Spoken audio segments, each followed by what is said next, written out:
తెలంగాణ రాష్ట్రంలో కాంగ్రెస్ పార్టీలో ప్రభుత్వంలో జరుగుతున్న పరిణామాలు వివిధ అంశాల ప్రాతిపదికన మీడియాలలో వార్తలు రావడం జరుగుతున్నది. జగిత్యాలకు సంబంధించిన డాక్టర్ సంజయ్ శాసనసభ్యుడిని ఈ ప్రభుత్వం రైతులకు చేస్తున్న రుణమాఫీ, ఈ ప్రభుత్వం అమలు చేస్తున్న 6 గ్యారెంటీల విషయంలో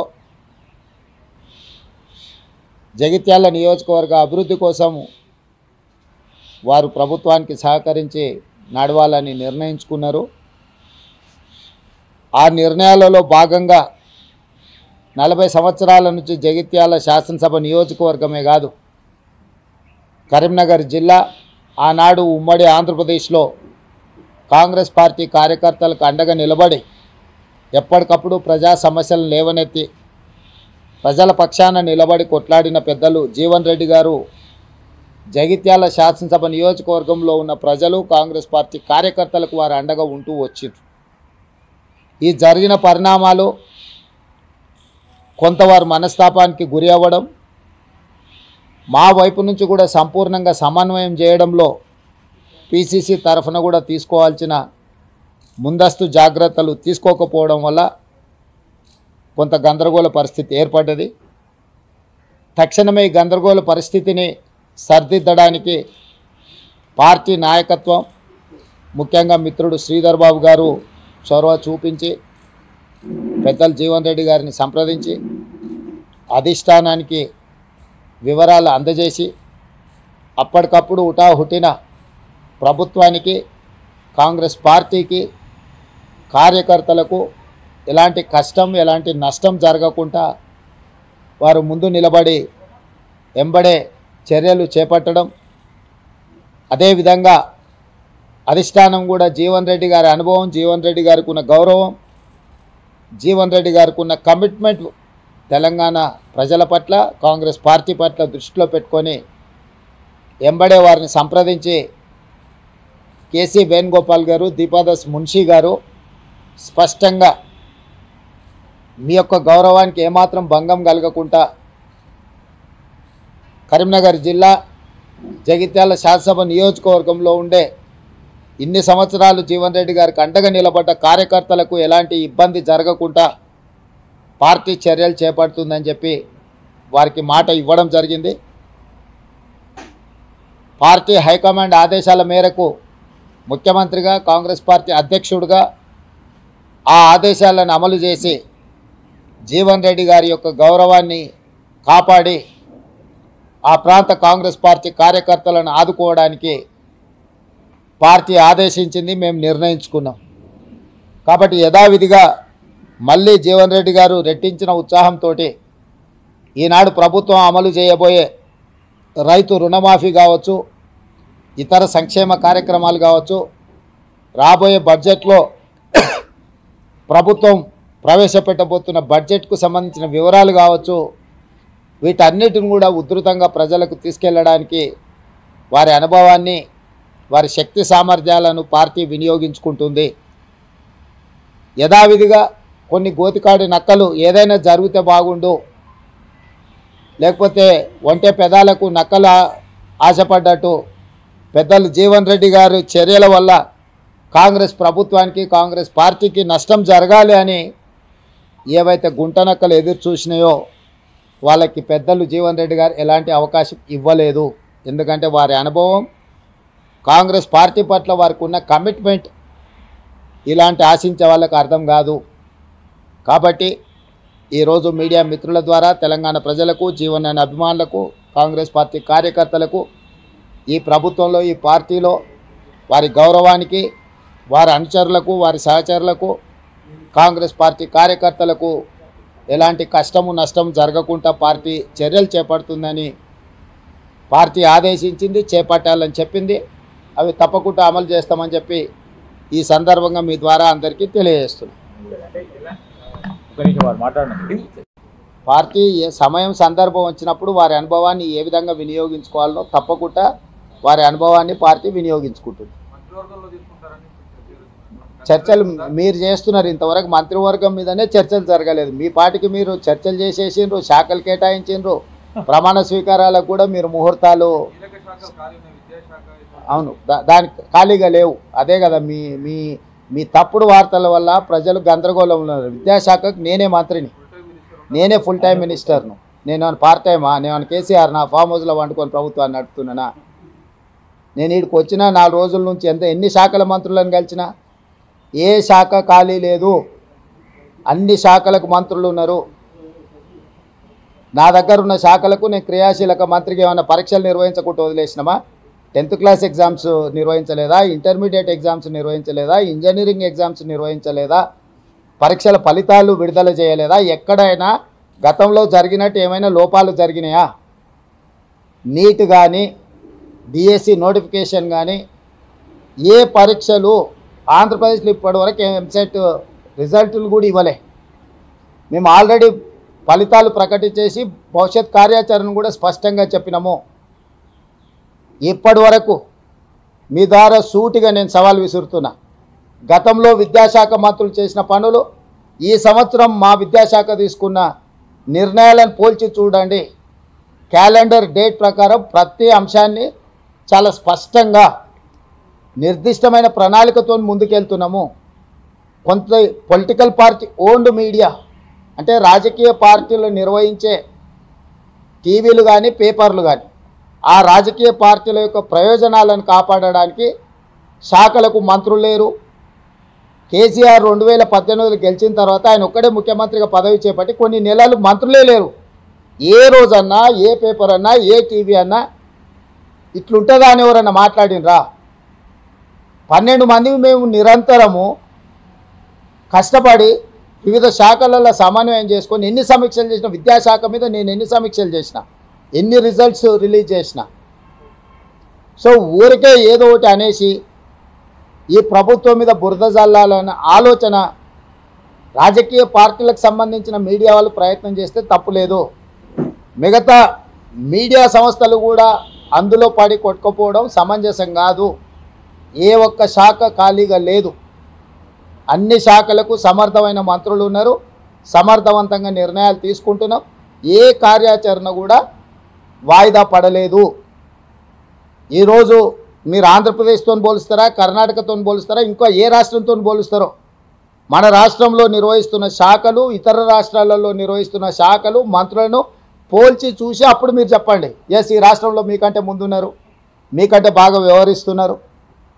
మేము ఢిల్లీకి వచ్చి మేము సంప్రదించినంత కేంద్ర మంత్రులను ఏదైనా రాష్ట్రం నుంచి ఇంక్లూడింగ్ బీజేపీ గవర్నమెంట్స్ ఉన్న ముఖ్యమంత్రులు కానీ మంత్రులు కానీ ఎవరైనా వచ్చిండ్రా? ఈరోజు కేంద్రంలో కొత్త ప్రభుత్వం ఏర్పడిన మరుక్షణం నుంచి రాష్ట్రానికి రావాల్సిన నిధులు, రాష్ట్రానికి కావాల్సిన అనుమతుల కోసము నిరంతరం ఎక్కిన మెట్టు ఎక్కకుండా ప్రతి మంత్రిని కలిసి బేసిజాలకు పోకుండా ఈరోజు ప్రయత్నం చేస్తున్నాం. మా మంత్రివర్గం మొత్తం ఇక్కడ ఉండి సంబంధిత శాఖ కేంద్ర మంత్రులను కలిసి రాజకీయాలు ఎన్నికలు అయిపోయినాయి, ఇప్పుడు అభివృద్ధి ధ్యేయంగా ఈరోజు ప్రతి శాఖకు సంబంధించిన మంత్రులు ఇక్కడ వచ్చి కూర్చొని కేంద్రంలో బీజేపీ వాళ్ళు కూడా మంత్రుల అపాయింట్మెంట్స్ తీసుకోలే, మేము వచ్చి అపాయింట్మెంట్స్ తీసుకొని మేము కార్యాచరణ మొత్తం తీసుకొని ముందుకు వెళ్తున్నాము. కాబట్టి ఎన్నికలు ముగిసిపోయినాయి.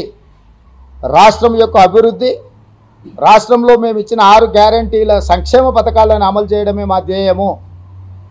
వాటిని ముందుకు తీసుకెళ్ళడానికి అందరి సహకారం తీసుకుంటాం, మీడియా మిత్రుల సహకారం కూడా తీసుకుంటాం.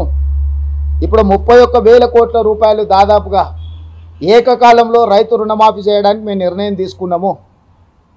ఇచ్చిన మాట ప్రకారం రాహుల్ గాంధీ గారు గ్యారంటీ ఇచ్చిందంటే 100% గ్యారంటీ అమలు జరుగుద్ది.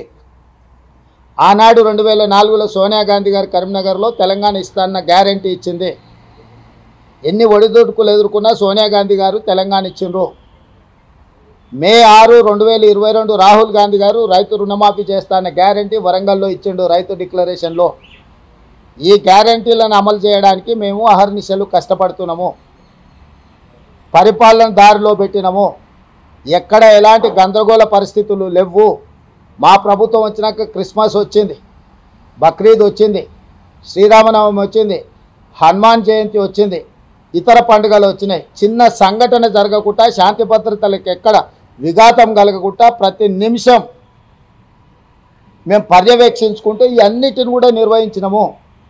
ఎన్నికల్లో చిన్న చెదురుమదురు సంఘటన జరగకుండా తెలంగాణలో ఎన్నికల్లో నిర్వహించినాము. అదే ఆంధ్రప్రదేశ్లో 40-50 మంది అధికారులను తొలగించాల్సిన పరిస్థితి వచ్చింది. తెలంగాణలో కేంద్ర ప్రభుత్వం టీఆర్ఎస్ కూడా మా మీద ఆరోపణ చేయలేకపోయింది. ఎన్నికల నిర్వహణలో ప్రభుత్వం అధికార దుర్వినియోగం చేసిందని చిన్న స్టేట్మెంట్ అయినా మా రాజకీయ ప్రత్యర్థులైనా ఇచ్చిండ్రా? పరిపాలనను సమర్థవంతంగా నిర్వహించడం కాంగ్రెస్ పార్టీకి వెన్నతో పెట్టిన విద్య. అనుభవజ్ఞులైన మంత్రుల సహకారంతో అద్భుతమైన పరిపాలన ప్రజలకు ఇస్తున్నాము. ఈరోజు ఎలాంటి రాజకీయ ప్రేరేపితమైన కేసులు ఇంతవరకు సింగిల్ కేసు ఏదైనా పెట్టినామా మేము? ఇతర రాష్ట్రాలలో జరుగుతున్న పరిణామాలు మీరు చూస్తలేరా? గతంలో కానీ ఇప్పుడు కానీ తెలంగాణలో అట్లాంటి పరిణామాలు ఏమైనా ఉన్నాయా? చిన్న చెదురుమదురు సంఘటనలు అయినా జరిగినాయా మీరు చెప్పండి. ఏమీ జరగకపోతే బాగున్నట్ట బాగలేనట్ట? బాగున్నదాన్ని కూడా అప్పుడప్పుడు మీరు చెప్పడానికి ప్రయత్నం చేయాలని మీడియా మిత్రులను కోరుకుంటున్నా. కాంగ్రెస్ పార్టీలోకి టీఆర్ఎస్ ఎమ్మెల్యేల చేరిక పైన అంటే ఏదైతే వాళ్ళు అనర్హత పెట్టుకోవచ్చు ప్రయత్నం చేసినా సుప్రీంకోర్టు వరకు న్యాయ పోరాటం చేస్తున్నారు. ఇంకా జాయినింగ్స్ ఉంటాయా? 100 ఎలుకలు తిన్న పిల్ల అంటే తీర్థయాత్రలు పోయిందంట. సిగ్గుండాలి కేసీఆర్కు. పూర్తిగా సిగ్గు తప్పిపోయింది కేసీఆర్. సిగ్గే కాదు, మతి కూడా తప్పినట్టున్నాడు.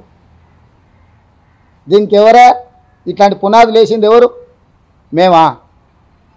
61 మంది ఎమ్మెల్యేలను, ఎమ్మెల్సీలను, ఎంపీలను తీసుకున్నాడు. ఫస్ట్ తెలంగాణ అమరవీరుల స్తూపం దగ్గరకు వచ్చి ముక్కు 3 ఇంచులు అరిగేటట్టు నేలకు రాయాలి, అమరవీరుల స్తూపం ముందర చేసిన తప్పులకు క్షమించమని. రెండవది, మా ప్రభుత్వం వచ్చిన నెల తిరగకముందే ప్రభుత్వం పడిపోతుంది, 100 రోజులు కూడా ఈ ప్రభుత్వం మనుగడ సాగించదని చెప్పి కేసీఆర్, కేటీఆర్, హరీషే కదా అన్నది. దానికి వంతబాడింది బీజేపీ కదా. ప్రజలు ఎన్నుకున్న ప్రభుత్వం 65 మంది ఎమ్మెల్యేలను గెలిపిస్తే మెజారిటీతో ఉన్న ప్రభుత్వాన్ని 3 నెలల్లో పడగొడతామని బీజేపీ, బీఆర్ఎస్ రోడ్ల మీద రంకెలేస్తుంటే మరి గాలికి వదిలేయాలన్నా? వాళ్ళు ఎటు చేస్తే అట్లా? ఊర్లో ఎవడో చేతబడి చేసేటోడు ఉంటాడు. చేతబడి చేసి వాడు ఊర్లో ఉన్న జనాలను చంపుతుంటే చూసుకుంటూ ఊరుకుంటామా? వాని చెట్టుకు గట్టేయమా? తాళ్ళతో బంధించమా? ఇప్పుడు ప్రజలు ఎన్నుకున్న ప్రభుత్వాన్ని పడగొట్టాలన్న భావదారిద్ర్యం కేసీఆర్కు రావడమే కేసీఆర్ యొక్క భావదారిద్ర్యము. 17 సీట్లు ఓడిపోయి 8 సీట్లలో డిపాజిట్లు పోయి 14 సీట్లలో 3rd ప్లేస్ వచ్చినాక కూడా కేసీఆర్కు కనివిప్పు కలగలేదు. ప్రజల తప్పు అన్నట్టుగా మాట్లాడుతుండే వాళ్ళకు ఓట్లు లేకపోవడం. శాసనసభ ఎన్నికలలో 37.5% ఓట్లు వచ్చిన బీఆర్ఎస్ పార్లమెంట్ ఎన్నికలకు వచ్చేవరకల్లా 16% ఓట్లకు పడిపోయింది. కేవలం కాంగ్రెస్ను ఓడించడం కోసం మొత్తం గంపగుత్తగా తీసుకుపోయి బీజేపీకి ఓట్లు వేసారు. సిరిసిల్ల బీజేపీ ఫస్ట్ వస్తుందా కేటీఆర్ కాన్స్టిట్యున్సీలో? సిద్దిపేటలో బీజేపీ, బీఆర్ఎస్కు సమానంగా ఓట్లు వస్తాయా కాంగ్రెస్ను దెబ్బతీయడానికి? వాళ్ళ మెదకు, వాళ్ళ కంచుకోట అన్నారు కదా, ఆడ కూడా 3rd ప్లేస్ వచ్చిందంటే కేసీఆర్కి ఇప్పటికైనా కనువిప్పు కలగాల్సిన అవసరం ఉందా లేదా? మొన్నటి వరకు గేట్లకు రాని అని ఎమ్మెల్యేలను పిలిచి భోజనాలు పెట్టే కాడికి వచ్చింది. తలుపులు మూసి కాళ్ళు పట్టుకుంటుండో కడుపులో తలకాయ పెడుతుండో నాకైతే తెలియదు, కానీ వాళ్ళు నమ్ముతారా?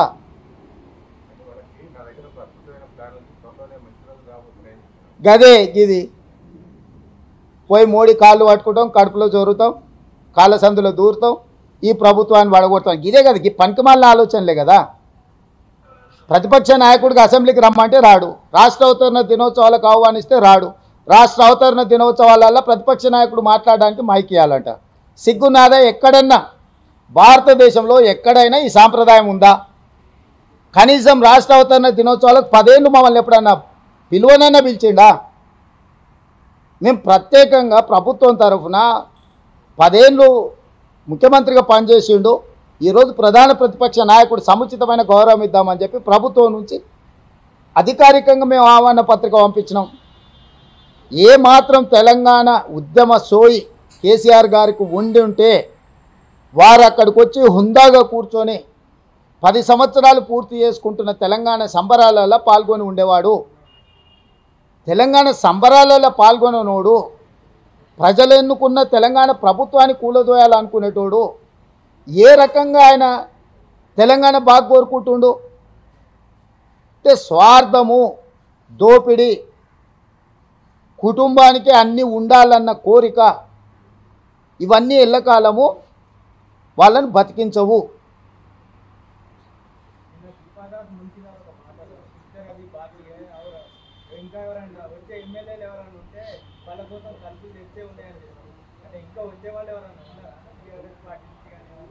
మీకెట్లా చెప్తాం? షేర్ నాకు ఎట్లయినా మీకే చెప్తాం.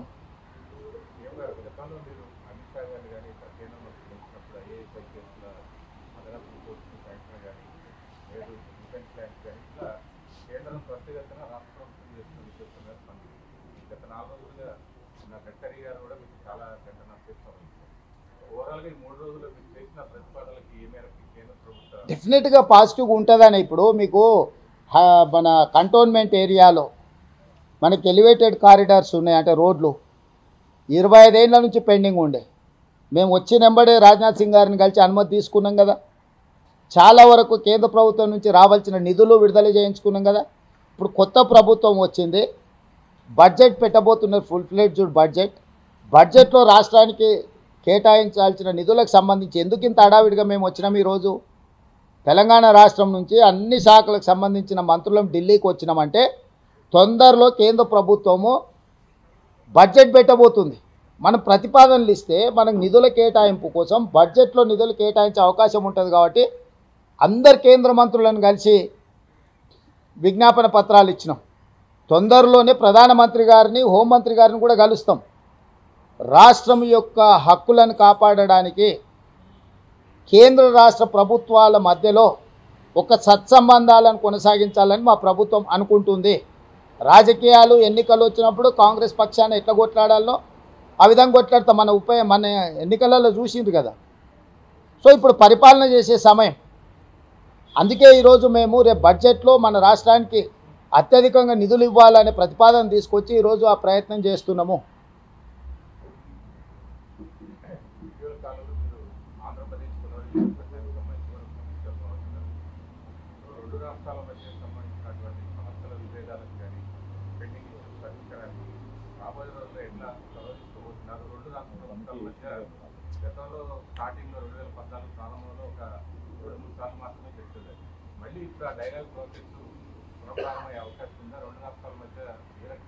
డెఫినెట్గా మా మంత్రివర్గంలో కూడా చర్చించాం. తొందరలోనే మంత్రివర్గం ఒక ఉపసంఘాన్ని ఏర్పాటు చేసుకొని పునర్విభజన చట్టంలో కేంద్రం నుంచి రాబట్టుకోవాల్సిన అనుమతులు కానీ, నిధులు కానీ, పక్క రాష్ట్రంతో సమస్యల పరిష్కారం కోసం చర్చలు కానీ, వీటన్నిటినీ ఇది నిరంతర ప్రక్రియ.